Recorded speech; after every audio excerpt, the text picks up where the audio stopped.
Turma, o presidente da Câmara, Arthur Lira, afirmou nesta quinta-feira que vai se reunir com líderes partidários para a definição da votação do arcabouço fiscal. A proposta é considerada vital pelo Palácio do Planalto, que espera a definição das regras para calcular o espaço fiscal no orçamento do ano que vem.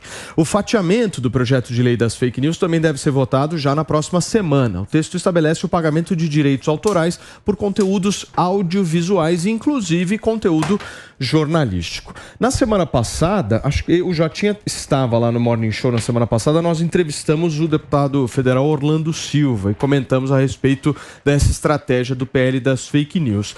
Na realidade, eles estão tentando dar aquela embrulhada, né, Jotinha? Sabe quando você embrulha um negócio, mas embrulha de uma forma bonita? Sim, exatamente. O PL das fake news é isso. Eles estão tentando nada mais, nada menos do que, depois de terem tomado uma dura derrota no PL das fake news, no PL da censura, que essa é a realidade por trás desse projeto, agora que o governo está conseguindo, a partir de entregas de cargo, através da política antiga, através da política arcaica, conseguir habilitar uma nova forma de poder aprovar os programas que são do PT, que, aliás, cabe a gente ressaltar que é sempre muito importante dizer que o PT foi eleito sem uma plataforma eleitoral, e uma das pouquíssimas coisas que o Lula falava era sobre uma possível vingança em torno da mídia, que está sendo aprovada agora através do PL da censura. Infelizmente, eu acredito que com essa entrada de outros partidos do dito Centrão, Paulo, vai conseguir aprovar sim. Doutor Fábio, como é que você vê esse projeto fatiado das fake news? Minha opinião, eu mantenho. A PL das fake news, ela vai na contramão da nossa Constituição, com absoluta certeza.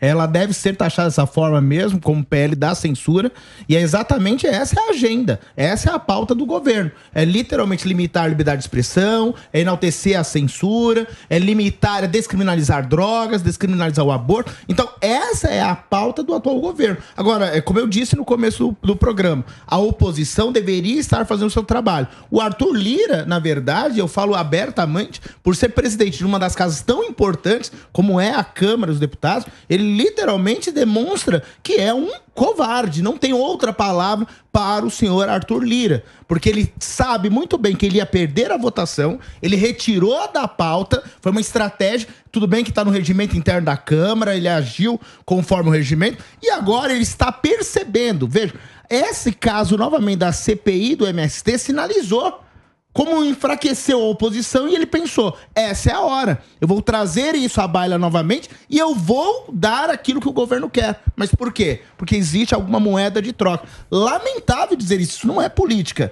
isso é literalmente a venda do seu voto, é trair o povo brasileiro, é trair o eleitor, independentemente de se é de direita ou de esquerda. É isso que estão fazendo.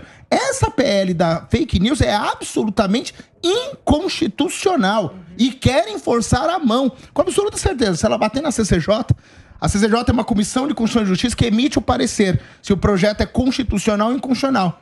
E essa comissão, normalmente, ela é formada por pessoas que conhecem o direito constitucional. Eu não vou estranhar. Mas já passou. Exatamente. Já passou. Não, o projeto não passou pela CCJ. Não, já passou, que eu me refiro assim, já tem maioria política para já foi, mas já. Eu tô Agora dizendo é só uma formalidade. Exato, porque quando bater na CCJ, só uma informação, quando o Lira votou a urgência do processo, ele pulou o trâmite da CCJ. Então vai direto pro plenário. Não, exatamente, é isso que eu falo. Ele ainda ofendeu a tramitação por urgência. Sabe o que diz o regimento interno quando é caso de urgência? Ele é obrigado a colocar na pauta e cumprir um quórum. Nem o quórum ele cumpriu. E qual é a urgência dessa matéria? Ainda que houvesse uma urgência, ele tem que pautar e convocar os deputados para votar. E tem um quórum a ser observado. Nem isso tem. A lei da OAB, por exemplo, é engraçado isso. A OAB votaram a urgência dela e demorou 4 anos para ser votado. Ou seja, urgência não significa ter que votar no dia seguinte e na semana seguinte. Mas nesse vai ser no dia seguinte. Essa semana está resolvido. Agora, essa é uma discussão que a gente está fazendo em relação ao PL das fake news. Não sei se vocês vão concordar comigo. Mas é uma discussão que está girando em torno do seguinte raciocínio. Presta atenção. Hoje, no que se refere às redes sociais, nós somos controlados pelas Big Techs. Certo? Nós somos controlados pelas Big Techs. Ou seja, se a Big Tech quiser que o post do Dr. Fábio bombe, eles vão lá, regulam aquele botãozinho do algoritmo, ele vai conseguir chegar em mais pessoas e tal. A discussão que estão fazendo agora é se a gente vai ser controlado pelo Estado. Mas no final das contas, ninguém entendeu ainda que você vai continuar sendo controlado. Paulinho, esse é o ponto. Essa é a verdade, meu amigo. Você que me acompanha aqui na programação da Jovem Pan, neste domingão, você tá curtindo a tua família, você, passou um puta almoço legal com o teu pai. Eu tenho uma informação pra você começar bem a semana. Você vai continuar sendo controlado. A única diferença é que vai mudar de mão. Agora, vamos ser sinceros aqui, eu prefiro ser controlado pelas Big Techs do que pelo Estado. Tô afirmando isso aqui. Aliás, eu já vi vários afirmarem isso, inclusive meu querido amigo Luiz Felipe Pondé, que eu concordo integralmente com o que ele diz. É melhor o controle das Big Techs do que do Estado. Ô Paulo, minha humilde opinião. Eu arrisco a dizer que nós vamos ser controlados pelas Big Techs, que já somos, e pelo Estado. Pelo Estado até um ponto, e as Big Techs vão continuar controlando de certa maneira. A gente só está aumentando o nível de controle nesse PL da censura. O problema é se as Big Techs forem controladas também pelo Estado. Então, gerar 3 camadas de controle. Então, primeiro o Estado controla, as Big Techs ficam sob o controle do Estado e as Big Techs passam o controle também sobre a população. Tem um detalhe, as Big Techs é iniciativa privada. Você tem como punir a iniciativa privada. Quando eu centralizo na mão do Estado, qual é o risco? É o risco, literalmente, do Estado criar, sabe o quê? Uma rede social estatal. Sabe quais são os países que criam redes sociais estatais? Estados ditatoriais. Que aí centraliza a informação e manipula o menos favorecido. E quem é o menos favorecido? Com certeza a maioria do povo brasileiro. Concordo plenamente, doutor Fábio. Mas esse é o ponto principal. Eu acho uma pena que a gente não discute a regulação. Ninguém é contra a regulação. O pessoal é contra a forma de regular, o conteúdo da regulação. Mas a regulação em si, ninguém é contra. Até o Google se manifestou a favor da regulação. A União Europeia agora votou recentemente a regulação dela em relação às mídias sociais. Os Estados Unidos está sendo discutido agora e vai ser votado nos próximos anos a regulação das mídias sociais. E o marco civil da internet. A gente é o único país do mundo que está se excusando desse debate. Quando o Fábio coloca aqui, muito bem falado, que ele é mais a favor da regulação das Big Techs do que do Estado, porque as Big Techs podem ser condenadas pela conduta dela, né? Para ela ser condenada, ela tem que ser regulada. Então, ou seja, eu sou a favor de regular as mídias sociais, regular o Instagram, de modo a maximizar a liberdade de expressão. Tá. E eu vejo que a regulação pode ir nesse caminho, né, de maximizar a liberdade de expressão. Eu te dou um exemplo, né? Todos os meus amigos de direita, eu tenho muitos amigos de direita, sofreram aquele chamado shadow ban, né? Ficar um ano, ficar algum tempo, algum período sem poder manusear a rede social. Alguns deles tiveram a conta caçada, né?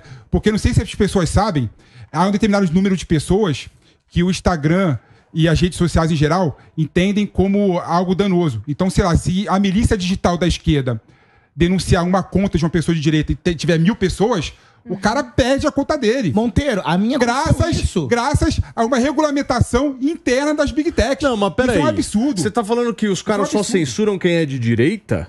Não. A maioria sim, eu acho que sim. É isso que você tá falando? Eu tô falando que a direita... Eu tô falando sim. Eu tô falando sim. A direita, normalmente, em relação... O Felipe não é de esquerda. A regulação das Big Techs é muito mais prejudicada do que a esquerda. Eu acho que isso aí é choradeira de quem tem conteúdo ruim. Quem tem conteúdo ruim, o Instagram vai lá e pune no alcance. Os caras ficam querendo ficar tirando foto com o político e dar alcance. O Negão tava no Shadowban, Paulinho. O Negão tava no Shadowban. Conteúdo ruim. Eu fui punido pelo Instagram um mês, sabe por quê? Porque eu fiz um comentário. Qual foi o comentário no post? O comentário foi: eu desafio qualquer pessoa... Foi bem no final do ano, Jota. Coloca um boné do CPX e sobe o morro onde uma organização criminosa toma conta, a oposição, pra ver o que acontece. Você acha isso correto? Um mês me bloquearam. Você acha correto? Você acha correto? Tem que acabar com essa palhaçada. Eu queria levantar uma questão. Que praticamente, o PL da fake news é uma censura de palavras. Palavras, claro, elas não podem ultrapassar algumas esferas que serão criminosas.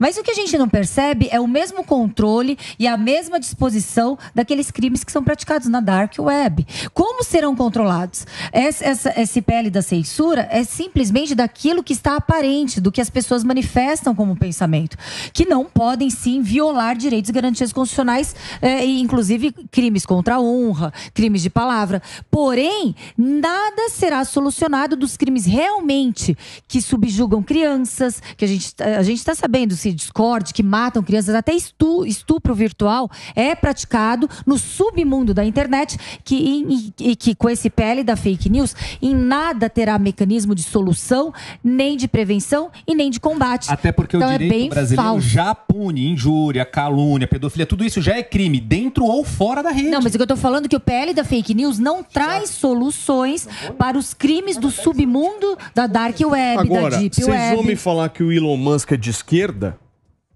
Errou! O Twitter, tá sendo capitaneado por um cara de direita. E aí, dá pra falar que as redes sociais estão dominadas pela esquerda? Não. Inclusive, o Twitter teve uma solução muito interessante. Você coloca um post lá, quando ele entende que aquele post tem fake news, ele vai lá e marca aquele post embaixo. Informações inverídicas. Muito interessante isso.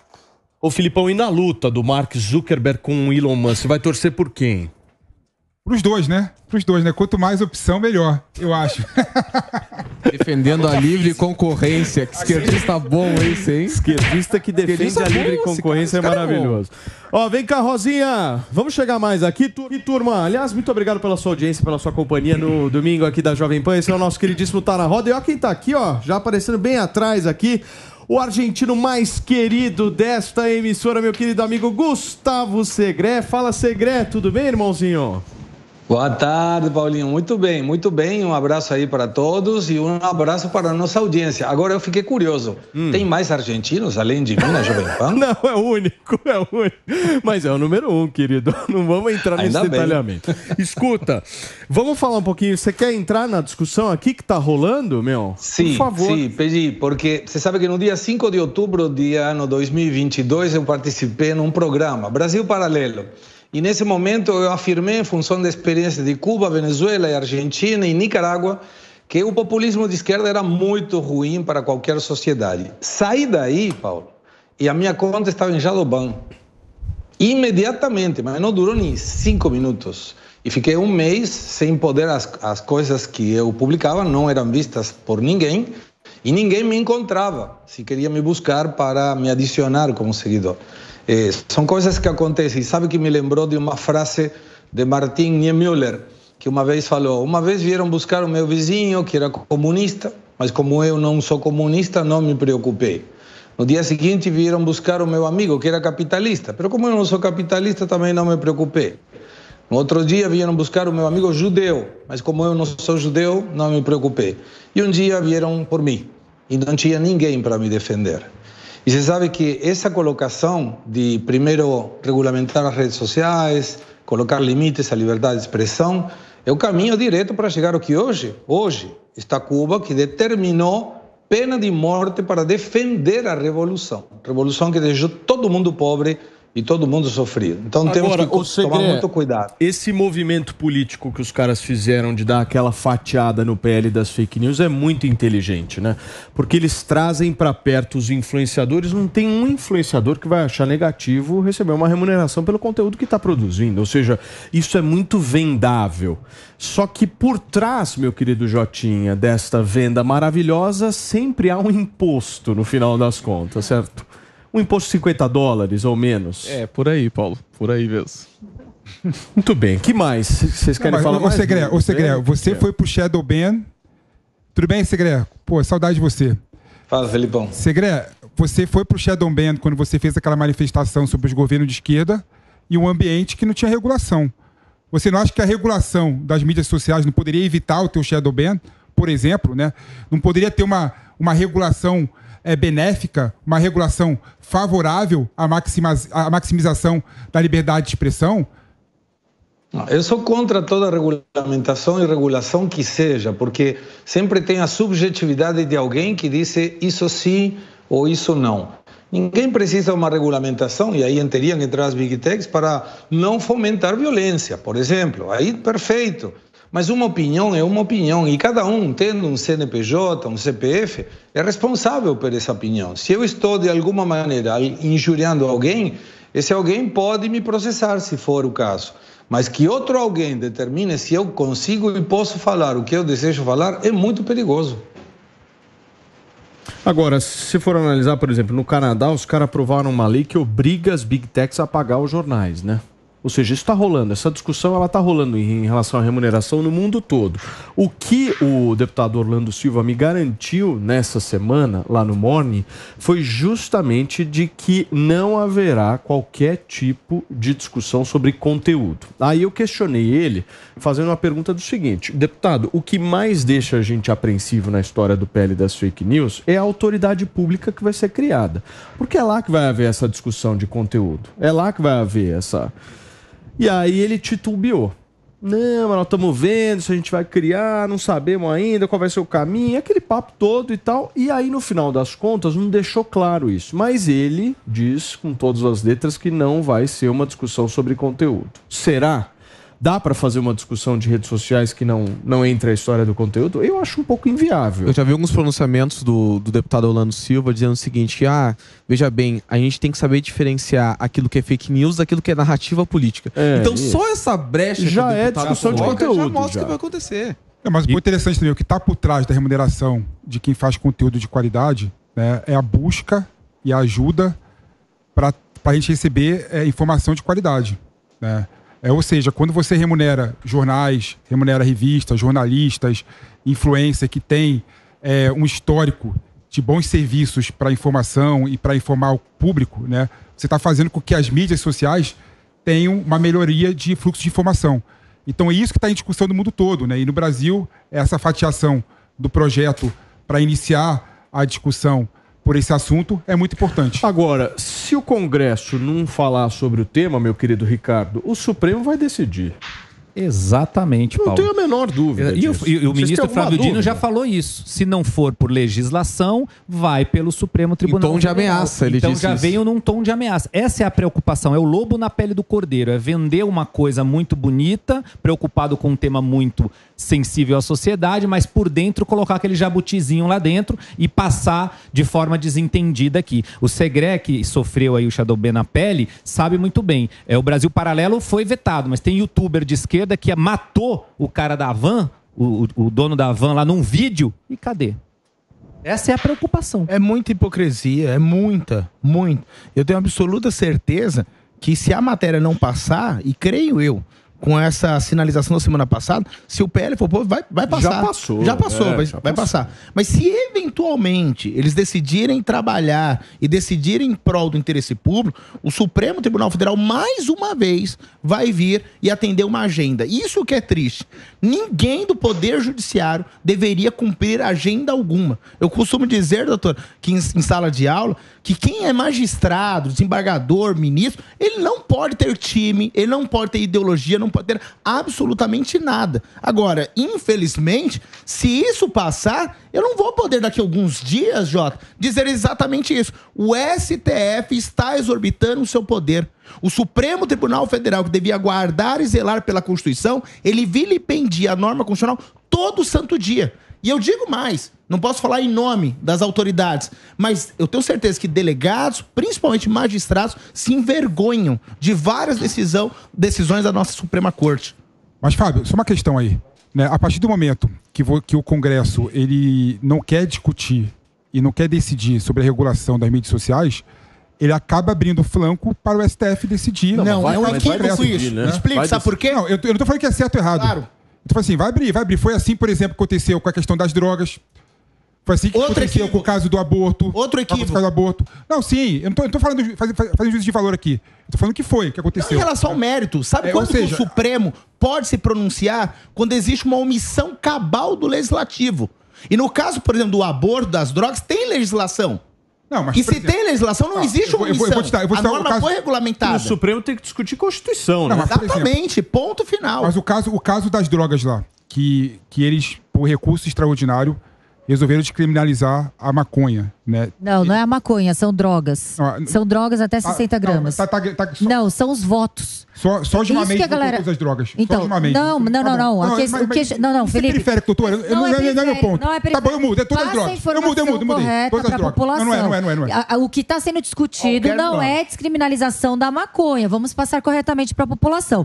O que está sendo discutido é descriminalização do usuário de drogas. De todas as drogas. Só ultimamente. Agora, os votos... de todos os ministros. Felipe, só um minutinho, deixa eu terminar. Deixa eu terminar, porque você está passando uma desinformação. E o que está acontecendo agora? Os ministros estão julgando com uma restrição em relação a somente a maconha, usuário de maconha, mas não é isso que está sendo questionado.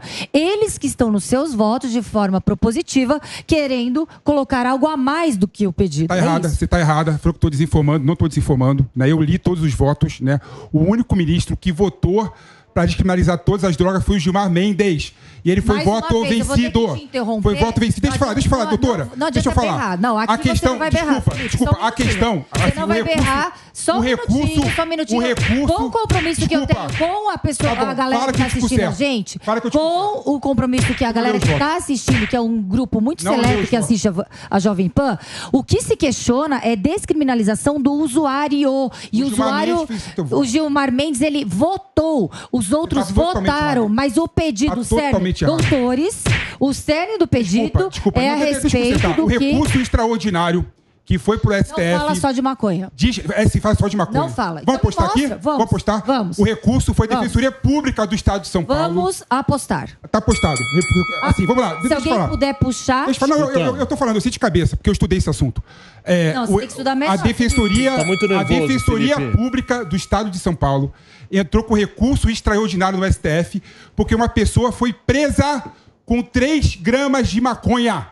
O recurso extraordinário analisa o caso concreto. Não foi cocaína, não foi outras drogas, foi só que você não maconha. Direito penal. Foi só maconha. Então o assunto concreto que está no STF diz respeito a maconha. Queridinho, não é. Artigo 28 maconha. Queridinho, adorei o queridinho. Fefe, lei aí o que aconteceu? Aí o que aconteceu? Não, recurso extraordinário. Lei 11.343, artigo 28. Fefe, você não entende direito penal. Você não entende direito penal. Lei 11.343, artigo 28, usuário, o que está sendo questionado, o que está sendo questionado é o artigo, já é despenalizado o artigo 28. Está questionando a descriminalização. Para de passar desinformação para o conteúdo. Não, quem está passando desinformação é você. Não. O recurso extraordinário de respeito à maconha. Você tem que estudar o relator, você que tem que estudar. Comigo. Tem que estudar direito, doutora. Artigo 28 tem que estudar direito, doutora. 11.343. Tem que estudar direito. Tem que estudar direito. Não vem com esse papo de me respeita, por favor, tá? Não vou respeitar alguém que passa desinformação. Não vou Você que passou desinformação. O recurso extraordinário foi da maconha. Não respeito quem passa burrice para a população. Você tá falando burrice, eu não respeito. Tá errada total, quem passa burrice, eu não respeito. E aí, tá me agredindo aqui. Sim, quem passa desinformação, só um minutinho, que isso aqui tem ordem, hein? O Fefe, olha no Sai de baixo que aí hoje tá atacado, hein? Tá atacado hoje, hein, Fefe? Deixa eu passar pro Segre, que, meu, é um cara absolutamente... tranquilo, zen. Ô, Segre, desculpa, viu, Cris? Você tá acostumado com um puta debate maravilhoso aqui. É domingo, né? A gente tem que proliferar amor na sociedade, né, Segre?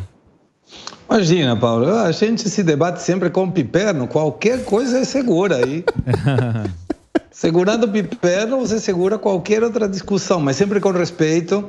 E o importante, a gente tem uma responsabilidade muito grande, que é passar a verdade, porque muitas vezes a gente afirma uma questão que não tem certeza de que possa ser, e aí depois a nossa audiência fica com essa informação. Então é importante clarificar e ver, nesse caso, qual dos dois que continuam brigando. Ô, Segre, os caras estão discutindo, os dois, não sei o que aconteceu com o Fefe e com a... O Haha e Fefe, só um minutinho, queridos. Por favor, Segre.